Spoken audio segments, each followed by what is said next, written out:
Hello friends, Manisha મસાલા મેજિકમાં આપનું સ્વાગત છે. આજે હું તમારી સાથે ફ્રેશ લાલ મરચાંની ચટણીની રેસિપી શેર કરીશ. આ ચટણી ખાવામાં ખૂબ જ ટેસ્ટી લાગે છે અને શાકની પણ જરૂર નહીં પડે.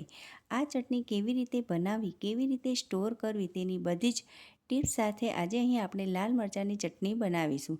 તો ચાલો હવે આપણે લાલ મરચાંની રેસિપી શરૂ કરીએ. સૌપ્રથમ અહીં મેં આ રીતે એકદમ ફ્રેશ લાલ મરચાં જે 200 ગ્રામ લીધા છે. ત્યારબાદ 7થી 8 કળી જેટલું છોલેલું લસણ, 1થી 1.5 ચમચી જેટલા કાચા બી, અડધી ચમચી જેટલું જીરું ને બાકી ખાંડ, લીંબુનો રસ અને સ્વાદ અનુસાર મીઠું આપણે લેશું. હવે આ લાલ મરચાંને બરાબર આ રીતે ધોઈ કોરા કરી ને આ રીતે સુધારીને અંદરથી બધા જ બી કાઢીને રફલી ચોપ કરી લઈશું.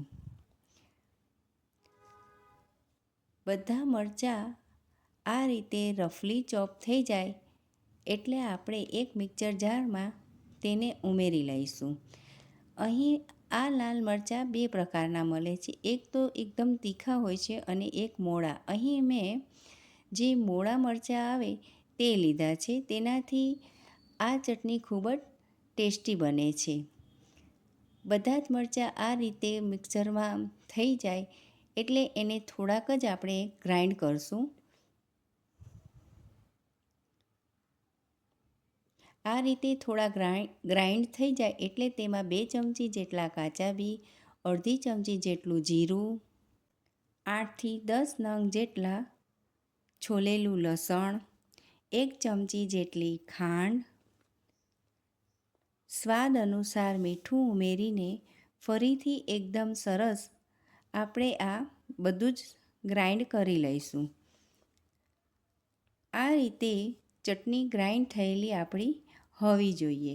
ત્યારબાદ તેમાં એક અડધો કાપેલા લીંબુનો રસ પણ ઉમેરીને એકવાર ફરીથી બધું બરાબર મિક્સ કરી લઈશું. તો ખાટી મીઠી તીખી એવી લાલ મરચાંની ચટાકેદાર ચટણી બનીને એકદમ તૈયાર છે. આ ચટણી એક વીક સુધી તમે સ્ટોર કરી શકો છો. આ ચટણી તમે રોટલી, ભાખરી, પૂરી, સેન્ડવિચ, મિક્સ ભજીયા કે રોટલા સાથે ખાવાથી આ ચટણી ખૂબ જ ટેસ્ટી લાગે છે. આ ચટણી ફક્ત 10 મિનિટમાં બનીને તૈયાર થઈ જાય છે. તો તમે પણ આ રીતે લાલ મરચાંની ચટણીની રેસિપી ઘરે જરૂરથી ટ્રાય કરજો અને મારી આ રેસિપી તમને કેવી લાગી કમેન્ટ બોક્સમાં જરૂરથી કહેજો. Thanks for watching.